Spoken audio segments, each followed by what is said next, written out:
Muy buenos días, bienvenidos al canal de Rubén Fidalgo. El protagonista de hoy no es un coche clásico, aunque probablemente sí que se acabe convirtiendo en uno, ya que el Smart #1 es el primer modelo de la nueva era de Smart. Vamos a ver qué es eso de la nueva era de Smart y las características de esta unidad, que además es un Brabus con 316 kilovatios de potencia, capaz de acelerar de 0 a 100 en apenas 3,9 segundos.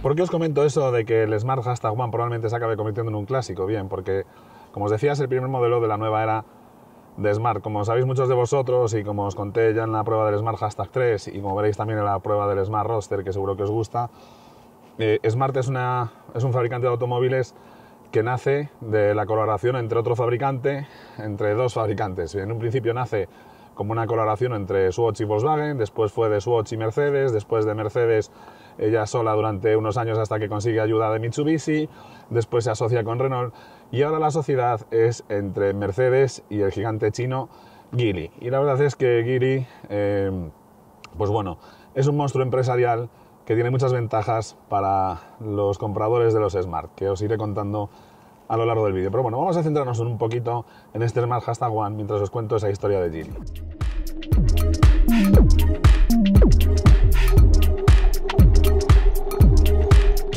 Este modelo que estáis viendo aquí es un #1, concretamente la versión Brabus, que se distingue por algunos elementos, como por ejemplo estas falsas tomas de aire en el capó delantero.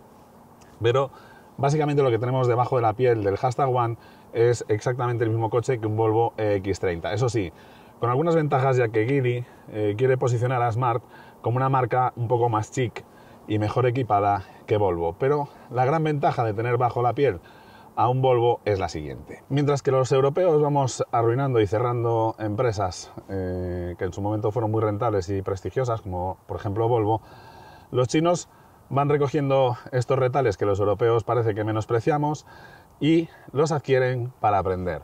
¿Por qué os digo esto? Bueno, pues porque cuando los primeros automóviles chinos llegan a Europa se hacen tristemente famosos porque sus pruebas de choque son nefandas. Podéis ver los vídeos del Landwind, del Crash Test, que el Landwind básicamente era un Opel Frontera, el modelo ya descatalogado, que se refabricaba de nuevo y se vendía como un vehículo nuevo. Y en el Crash Test la columna de dirección literalmente le arranca la cabeza al dummy. Teníamos un arma para defendernos de los coches chinos en Europa, y es que decíamos que eran coches poco seguros. ¿Qué es lo que hacen en Geely? Bueno, pues se compran al fabricante que conoce muy bien la seguridad y que es líder en el mundo en cuanto a seguridad, y aprenden a hacer también coches muy muy seguros. De hecho, todos los Smart tienen la máxima puntuación en los ensayos de Euro NCAP.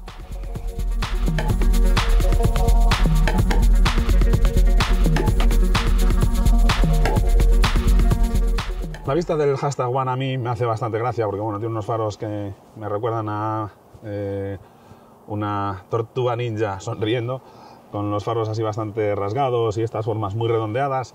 En el acabado Brabus, como os decía, tenemos estas falsas tomas de aire, esta rejilla con el acabado en rojo y el faldón con ese filo también en rojo. Por cierto, la rejilla en todos ellos es activa para poder mejorar la aerodinámica cuando no necesitamos tanta refrigeración. Y otro detalle que me gusta a mí mucho de los Smart es que realmente los acabados y los ajustes están muy bien.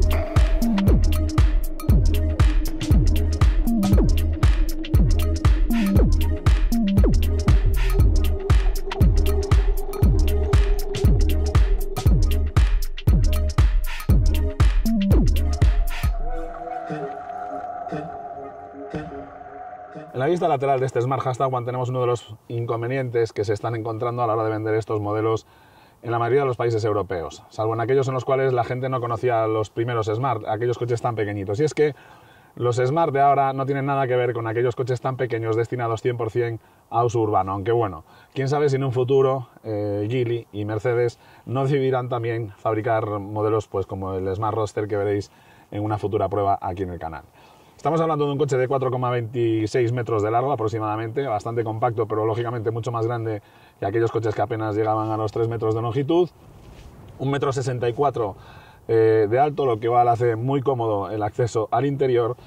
Y detalles llamativos como las cerraduras que se enrasan o las puertas sin marco para las ventanillas. Y un detalle que a mí me gusta bastante de los Hashtag One y de los Hashtag 3 es que realmente los acabados y los enrasamientos y ajustes de la carrocería están muy bien.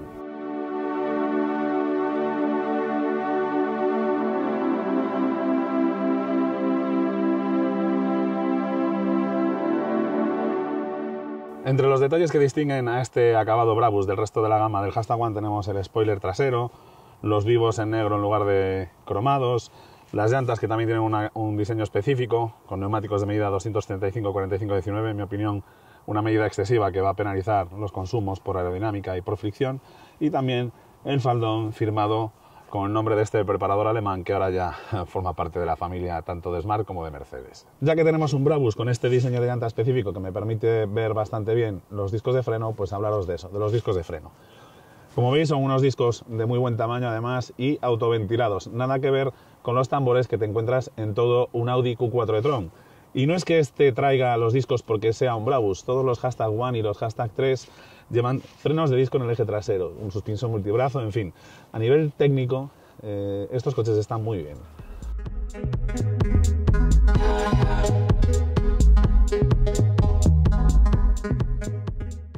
En la vista trasera también nos va a llamar la atención sobre todo su anchura. Estamos hablando de un coche que está en el 1,82 m, muy ancho, 1,63 m, casi 64 de alto, y también detalles específicos del acabado Brabus, como os comentaba, los vivos en negro, el logotipo de Hashtag One en negro o el faldón trasero.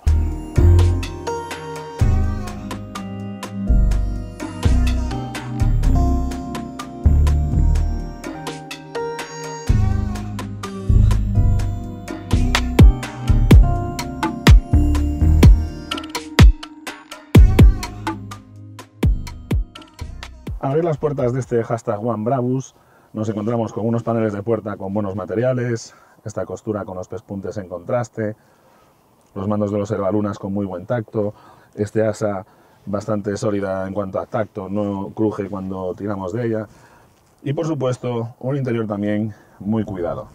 Una de las cosas que a mí me gusta más del Hashtag One con respecto al Hashtag 3 es que los reposacabezas los podemos regular en la altura. Los asientos sujetan bien el cuerpo y la verdad es que la presentación está bastante bien. La postura de conducción es muy fácil de conseguir, tenemos asientos con reglaje eléctrico, además con multitud de reglajes que nos permiten ajustar perfectamente la postura, también la columna de dirección regulable en altura y profundidad, con muy buenos recorridos. En fin, la verdad es que como los mandos que tocas tienen buen tacto y la postura de conducción es agradable, es un coche que apetece conducir. Este es el interior del Smart Hashtag One, como veis, pues bueno, una línea de diseño que deja claro que es Mercedes quien se ocupa de los trazos principales de los habitáculos de los Smart, un puesto de conducción bastante cómodo, con algunos detalles de ergonomía que luego os iré contando, a mi juicio mejorables, pero en general buenos acabados y la verdad es que lo que vemos es atractivo. Esta es más o menos la vista que tiene el conductor desde el puesto de conducción. Los mandos de las luces están por aquí a la izquierda, pero me llama la atención que en el combinado del mando de luces está el mando para abrir el portón y si queremos encender la luz de niebla trasera tenemos que venirnos hasta el display principal, lo cual es bastante engorroso, no lo entiendo. En el volante tenemos los mandos para el control de crucero, adaptativo, también para el sistema de asistencia de aparcamiento, el control del ordenador de a bordo y del equipo de audio y del teléfono. En esta pantalla de aquí tenemos unas cámaras infrarrojas que nos van mirando constantemente los ojos para ver si estamos mirando a la carretera o no estamos prestando atención a la conducción. Y un cuadro de instrumentos muy básico en el que básicamente pues eso, se nos muestra la velocidad, si están los asistentes a la conducción activos y su funcionamiento, el uso de los cinturones en las plazas traseras y un poquito más adelante tenemos el proyector del head-up display, que bueno, con esta luz en la cámara es muy complicado conseguir que se vea, pero ya os digo que bueno, muestra una información bastante completa y se ve bien. Aquí en la pantalla central tenemos los mandos de control de todo el vehículo con nuestro asistente que es ese zorro, los distintos menús de utilización del vehículo, la calefacción de los asientos, del volante, el sistema de climatización. En fin, yo no soy muy partidario de estas pantallas en las cuales no tenemos mandos físicos, pero bueno, sí que por lo menos los principales los tenemos. Con esta tecla del Driving Mode accedemos a los distintos modos de conducción, Eco, Comfort, Sport y Brabus. Lo que os comentaba al principio, solamente en Sport y en Brabus disponemos de tracción total, es cuando se acopla el motor que va en el eje delantero, y después tenemos aquí pues los ajustes de cómo queremos la frenada de regenerativa, si la queremos alta, media o baja, el asistente del control de carril, en fin, todo lo que es la configuración del vehículo para la conducción lo tendríamos en ese menú. Una vez que te acostumbras no es complicado, pero requiere su tiempo. Otro detalle a destacar es la buena calidad del equipo de audio, pero sobre todo quiero llamaros la atención sobre el sistema de calidad del aire, el AQS. Este sistema lo que va a hacer es reducir la humedad relativa con el sistema de aire acondicionado y aparte de eso también la contaminación en el interior. La verdad es que el sistema de climatización de este coche es una auténtica virguería. Otro detalle que me gusta más del One que del 3 es que tenemos una cortinilla que realmente nos aísla tanto de la luz como del frío y del calor, en lugar de dejarlo totalmente libre o que tengamos que pegar una cortinilla con ventosas. Este sistema es mucho más práctico. Ya veis lo enorme que es el techo panorámico.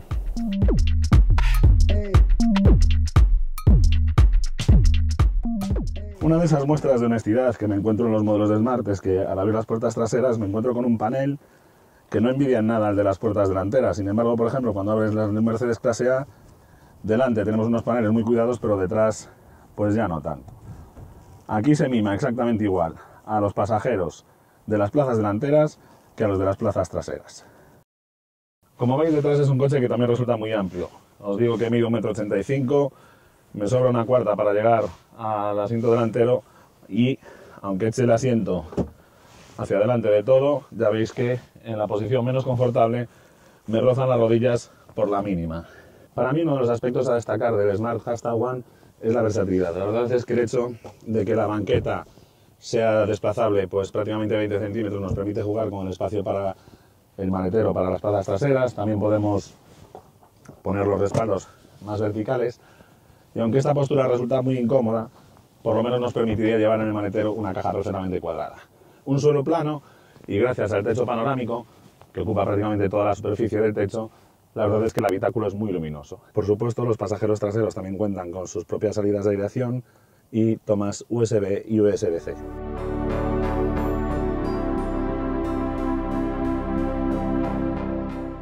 El maletero del Smart One no es un maletero de récord, pero bueno, no está mal para un coche que está en el entorno de los 4 metros escasos de longitud.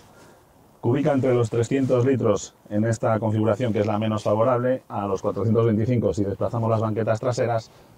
Y lo más destacable es la versatilidad, tanto por el doble fondo como por lo que os comentaba de poder abatir y mover los respaldos traseros. Aquí veis lo que os comentaba, de que podemos poner los respaldos más rectos si por ejemplo necesitamos llevar una caja que resulte muy cúbica para que nos cierre el maletero, o por supuesto, si necesitamos más volumen, desplazar las banquetas traseras, que tienen un recorrido muy generoso. Además del maletero principal, en la parte delantera tenemos otro pequeño cofre con una capacidad de 45 litros, en el cual podemos llevar el kit antipinchazos o el cable de carga.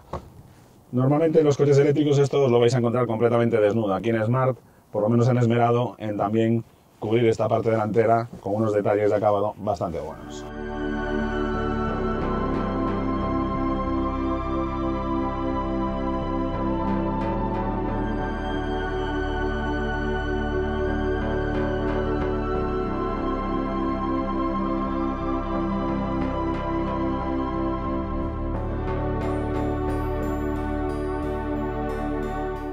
En fin, ya sabéis que a mí me encanta destriparos los coches y enseñaros los tornillos. Y aquí, por desgracia, al tratarse de un coche eléctrico, viene todo encapsulado por temas de seguridad para evitar riesgos de electrocución. Así que, ¿qué os parece si además, como tengo la voz como la tengo, y hoy está un día bastante frío y con viento, os voy contando los detalles técnicos del coche mientras nos damos una vuelta?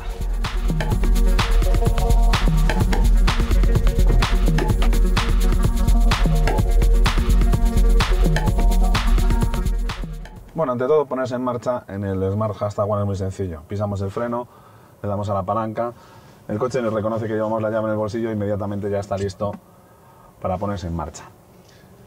Todos los Smart One y 3 son de tracción trasera, llevan un motor montado en el eje trasero y lo que distingue a los Brabus y a las versiones más potentes es que además del motor trasero de 200 kilovatios, añaden un motor delantero de 115 kilovatios, con lo cual la potencia total pues está por encima de los 400 caballos de potencia, pues eso, 315 kilovatios, si lo dividís entre 0,735 os da la potencia en caballos, pero iros acostumbrando a los kilovatios porque es la unidad del sistema internacional de medida.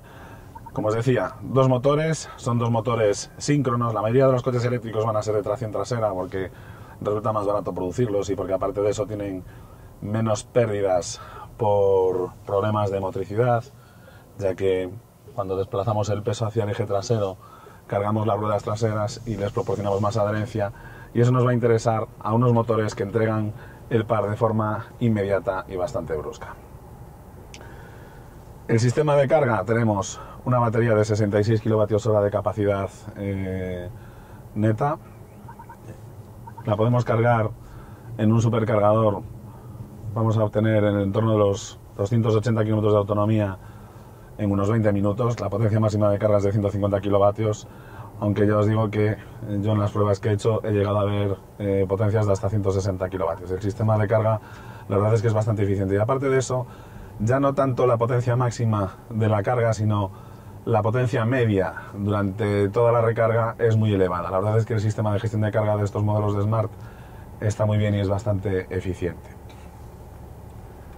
Podemos cargar con cargadores trifásicos hasta 22 kilovatios de potencia, 21 kilovatios de potencia realmente. Y si tenemos cargadores monofásicos, pues estamos limitados a un máximo de 7,4 kilovatios, ¿de acuerdo? En fin, en cuanto a potencias de recarga y todo esto, la verdad es que los coches eléctricos andan todos muy similares y estás más limitado por los estándares de monofásico de hasta 7,4, 22, etcétera, que por la tecnología de los vehículos en sí. Uno de los detalles a destacar de este modelo Brabus es que no siempre disponemos de la potencia de los dos motores. Solamente en el modo Sport y en el modo Brabus se activa la disponibilidad del motor delantero, con lo cual normalmente este coche en el modo Eco y en el modo Comfort es un coche exclusivamente de tracción trasera con la misma potencia que cualquiera de los demás hermanos de la gama Smart #1 y #3, pero cuando activamos el modo Brabus o el modo Sport sí que ya empieza a trabajar el motor delantero y añadimos esos 115 kilovatios extra de potencia. Las aceleraciones son una auténtica locura. Estamos hablando de que hace aceleración en 3,8 segundos. Cuando he estado dando los cursos de formación en Alemania he podido probar estos coches en Autobahn y el 0-180 es brutal.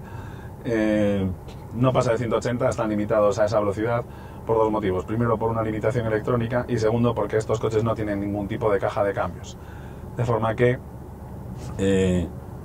pasaríamos de vueltas el motor eléctrico, ¿de acuerdo? Si le añadiéramos más velocidad punta, con lo cual el tope son 180, que ya estás ahí para ir a la cárcel si te cazan en la autopista a esas velocidades.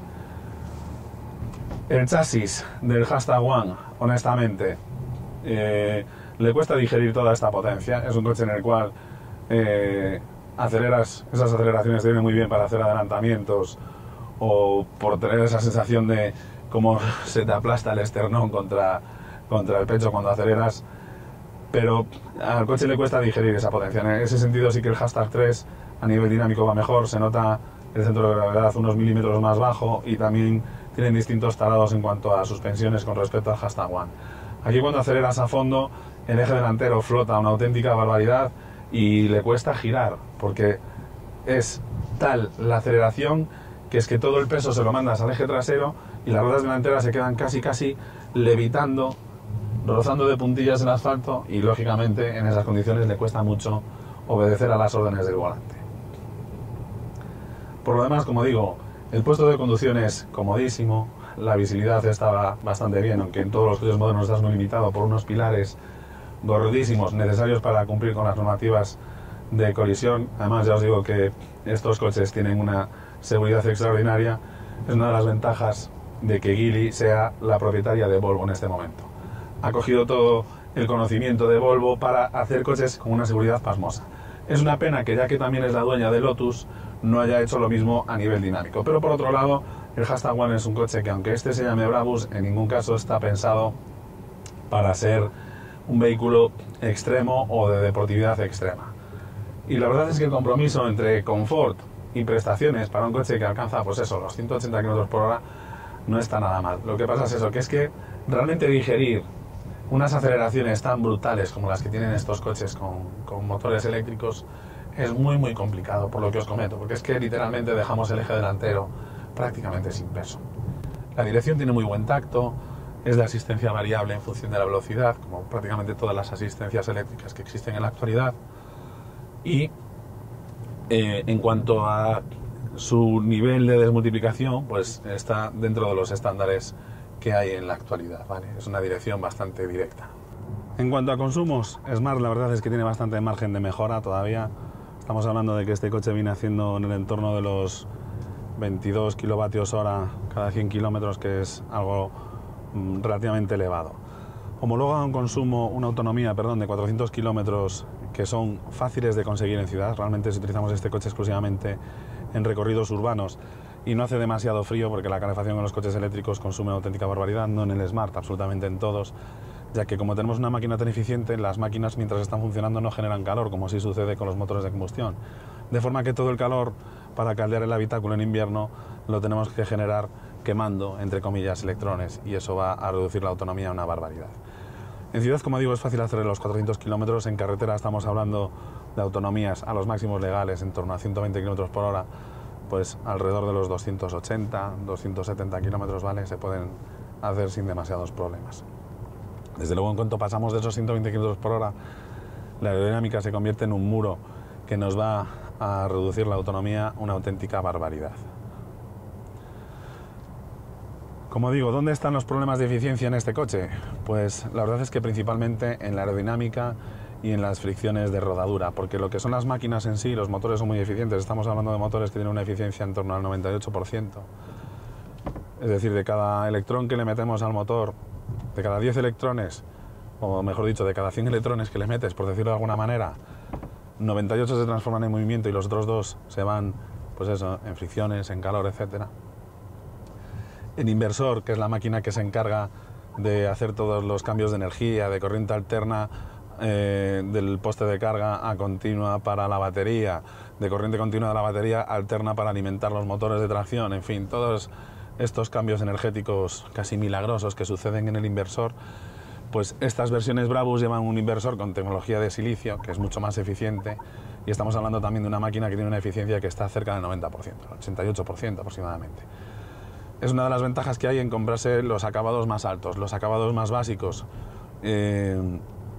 tienen un sistema del inversor por puertas tradicionales, básicamente, pues eso, más bien transistores que con tecnología de silicio, perdón, y esto hace que su eficiencia baje bastante. Y eso, por eso vais a ver que, aunque todos los Smart tienen la misma potencia, son motores de 200 kilovatios, y aunque tengan baterías de 66 kilovatios hora, hay versiones en las cuales vamos a tener autonomías de 425 kilómetros, mientras que en otros, con la misma potencia y la misma batería, vamos a tener autonomías ligeramente menores. Se debe a que el inversor utiliza otra tecnología menos eficiente que esta. Como digo, en cuanto a tecnología, el coche está a la última. El problema con los consumos aquí pues vienen pues de que es una carrocería que no es excesivamente aerodinámica, es muy alta, muy ancha, tenemos unos neumáticos que tampoco ayudan nada, en fin, como digo, hay bastante margen de mejora. Con respecto al equipamiento, pues como os decía al principio, aquí lo que tenemos es un Volvo EX30. Lo que pasa es que Geely quiere posicionar a Smart como una marca un poquito más chic y el equipamiento es muy completo. Estamos hablando de coches que en el Brabus no vas a echar en falta absolutamente nada, más allá pues a lo mejor de unos asientos ventilados y no solamente calefactados. Pero por lo demás lo trae absolutamente todo. Por supuesto, en asistencias avanzadas a la conducción, pues cumple con la normativa GSR2, con lo cual pues tenemos asistente de mantenimiento en el carril, alerta de colisión con frenado de emergencia, en fin, asistente de aparcamiento. La verdad es que el asistente de aparcamiento, tanto en línea como en batería, funciona muy bien en estos coches. Hay algunos en los que tienes que tener unos márgenes enormes para que el vehículo realice correctamente la maniobra, pero aquí la verdad es que la hace absolutamente sin ningún problema.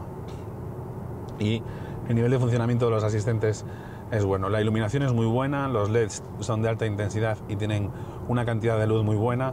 El asistente de luz de carretera tiene el fallo que tienen absolutamente todos. Cuando hacemos las curvas hacia la derecha, el haz de luz de los coches que vienen de frente no incide directamente sobre la cámara y le cuesta detectarlo, con lo cual hay veces en las cuales deberemos bajar nosotros automáticamente a cruce para evitar deslumbrar al tráfico contrario. Pero como digo, eso es un defecto que tienen absolutamente todos los asistentes de luz de carretera. Os comentaba en la videoprueba del hashtag 3 que el sistema Matrix a veces emitía unos destellos muy incómodos. En este no me lo he encontrado. También es cierto que en este no he podido hacer tantos kilómetros con el hashtag 3 en viajes nocturnos, porque bueno, pues he estado enfermo y no he podido utilizarlo tanto, pero como os decía, pues eso, en otro hashtag One que he tenido, y en ese sí que hice muchos kilómetros por la noche, no tenía ese problema con el asistente de luz de carretera, así que entiendo que aquí pues tampoco lo tendría por qué tener. En fin, ¿merece la pena comprarse un coche eléctrico? Bueno, pues estamos hablando de que la gama del hashtag One arranca en los 34.900 euros aproximadamente. Este Brabus nos tenemos que ir ya a 49.900 euros, aunque existen ofertas, y aquí, en fin, lo que os digo, para hablar de temas de ofertas, que las hay, y a lo mejor en este momento se pueden conseguir a precios muy interesantes, también un poquito pendientes de a ver qué pasa con el plan MOVES. Pues estamos hablando de eso, de una horquilla que va sin precio de tarifa, sin ningún tipo de oferta, desde los 34.000 hasta los 49.000 euros. Y la verdad es que 49.000 euros es un auténtico dineral, pero si buscas en el catálogo de oferta que existe en la actualidad un coche que tenga la potencia que tiene este, el equipamiento que tiene este, el nivel de acabados que tiene este coche, con materiales de muy buena calidad, tanto en las puertas delanteras como en las traseras, que ya sé que os puede parecer una estupidez, pero es que lo que os digo, o sea, te encuentras ese inconveniente en coches que son carísimos y que sin embargo utilizan unos paneles de puerta traseros de risa, mientras que delante pues sí que se lo curran bastante. Aquí ya os digo, la calidad de estos coches de fabricación y de materiales está muy bien, la tecnología está muy bien, y luego otro detalle que me gusta mucho es que los chinos son súper reactivos. En el momento en el que existen quejas por parte del cliente, que por supuesto las hay, están súper atentos e inmediatamente reaccionan y llegan actualizaciones para los sistemas para corregir esos bugs y esas estupideces que tienen los coches modernos, que como digo no son exclusivos de Smart, sino que los tienen absolutamente todas las marcas. Volkswagen ha tenido problemas de filtraciones de datos personales de sus clientes, en fin. Como digo, esto va a estar a la orden del día. Y la verdad es que los chinos son súper reactivos e inmediatamente reaccionan introduciendo mejoras y actualizaciones en los coches. Las actualizaciones se hacen sin tener que acudir al concesionario, basta con que el coche está permanentemente conectado y él mismo se va a descargar la actualización y nos va a proponer que la hagamos la actualización. Eso sí, hacedla cuando hayáis terminado el viaje, porque el coche va a estar bloqueado durante a veces 5 minutos, a veces 1 hora, depende del peso que tenga la actualización y de la importancia de la actualización que tenga que descargar en ese momento. Entonces, no lo hagáis en mitad de un viaje, porque a lo mejor pues os toca esperar un buen rato a que el coche se actualice. ¿Merece la pena comprarse un coche eléctrico en la actualidad? Bueno, pues es una tecnología que está mejorando, sobre todo a nivel de capacidad de las baterías, más que de capacidad de densidad energética. Las baterías son una auténtica porquería en absolutamente todos los coches eléctricos y en todas las máquinas eléctricas que funcionan con baterías. Siempre pues va a ser uno de los principales puntos de conflicto, ¿de acuerdo? Entonces en las baterías hay mucho que mejorar todavía, los coches se deprecian una barbaridad, pero en utilización la verdad es que son coches que resultan facilísimos de conducir. Los coches eléctricos para mí tienen una gran ventaja, en general para todo el mundo, porque son muy fáciles de conducir, pero sobre todo para estas personas que se estresan mucho conduciendo. Aquí no tienes el ruido, aunque sí que es cierto que en el Brabus puedes ponerle un sonido artificial, que me parece absurdo, exactamente igual de absurdo que puede ser los escapes estos a Krapovic, que suenan como una traca de petardos, aunque el coche esté parado en un semáforo. En fin, pues eso, el silencio, el no tener que andar cambiando de marcha, ni siquiera será un coche automático. O sea, no tenemos marchas aquí. Es muy cómodo de conducir y eso desestresa muchísimo a la gente. En ciudad el coche eléctrico es imbatible, así de claro.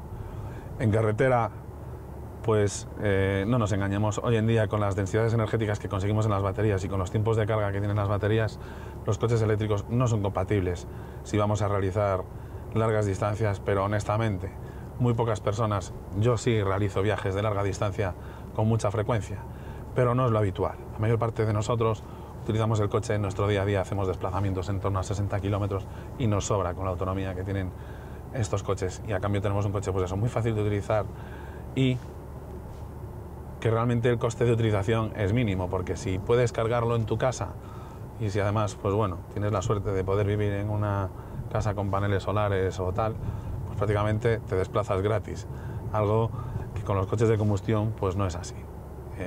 Tenemos que abrir los ojos, la gasolina cada vez va a estar más cara, aunque es cierto que podríamos hacer combustibles de otras cosas.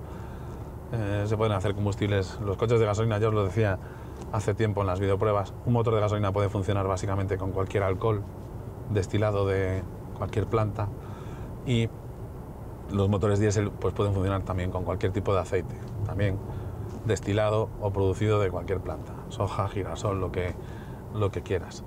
Con lo cual, los vehículos de combustión, los combustibles se pueden obtener de fuentes menos contaminantes que el petróleo, pero van a ser más caros que una energía que hoy por hoy, la semana pasada, por ejemplo, aquí en España, la producción eléctrica fue, el 40% de la producción eléctrica nacional fue con los aerogeneradores, por el viento que hubo, etc. Y el 90%, si entráis en la web de la Red Eléctrica Nacional, podéis ver el mix de producción de energía en España, y la mayor parte de los días el mix de producción eléctrica en España está muy cerca del 90% de energías renovables. Así que realmente, pues bueno, el coche eléctrico tiene indudables ventajas, aunque no vais a encontrar en mí el principal defensor. Yo creo que cada cosa para lo que es, los coches eléctricos son absolutamente buenos y formidables para uso urbano, pero pretender hacer coches con 700 kilómetros de autonomía, con baterías de 80, 90, 100 kilovatios hora de capacidad que pesan 600, 700 kilos, solamente el transporte de esa energía, me parece pelear contra molinos.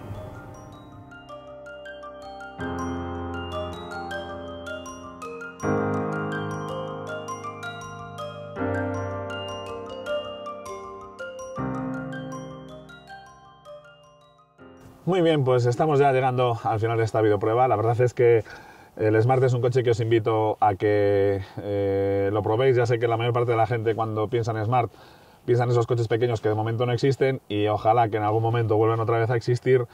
Pero muchas personas que realmente están buscando este tipo de coches no piensan en Smart porque no se imaginan que nos puedan ofrecer un producto como este. Y la verdad es que está bastante bien. Desde luego a mí me parece mejor alternativa a este coche que, por ejemplo, un Cupra Born, que estamos hablando de precios similares si igualamos equipamiento, y en cuanto a calidad de fabricación, etcétera, pues la verdad es que este está bastante por encima. Así que eso, os invito a que por lo menos lo probéis. En fin, ¿qué es lo que más me gusta a mí del Smart #1? Bueno, pues me gusta su versatilidad. Es un coche que está muy bien pensado desde el punto de vista práctico, con las banquetas traseras correderas, los respaldos regulables. Es un interior muy espacioso, es cómodo entrar y salir de él. En fin, la verdad es que es un coche que en el día a día te pone las cosas fáciles.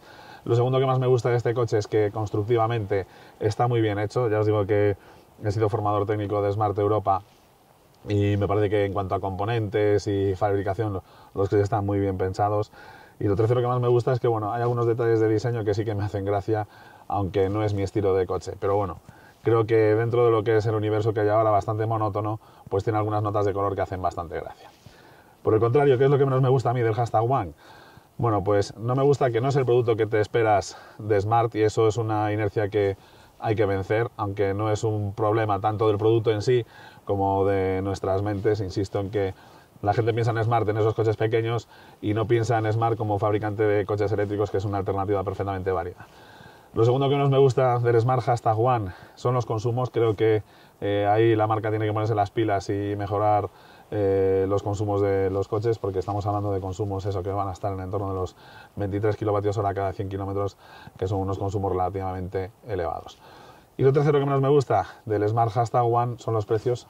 Hoy en día absolutamente todos los coches son carísimos, pero ahí sí que os tengo que comentar que bueno, pues existen ofertas que pueden ser bastante interesantes, así que os invito a que contactéis, en este caso con Cristina Louzao o con cualquier responsable de ventas de los concesionarios, para que os informen bien porque de los precios que hay en tarifa a los precios que luego puedes conseguir hay suculentas ofertas en este momento de las que beneficiarse. En fin, yo no me enrollo nada más, ahora toca descansar la voz. Yo como siempre me despido de vosotros deseándoos mucha suerte y hasta pronto.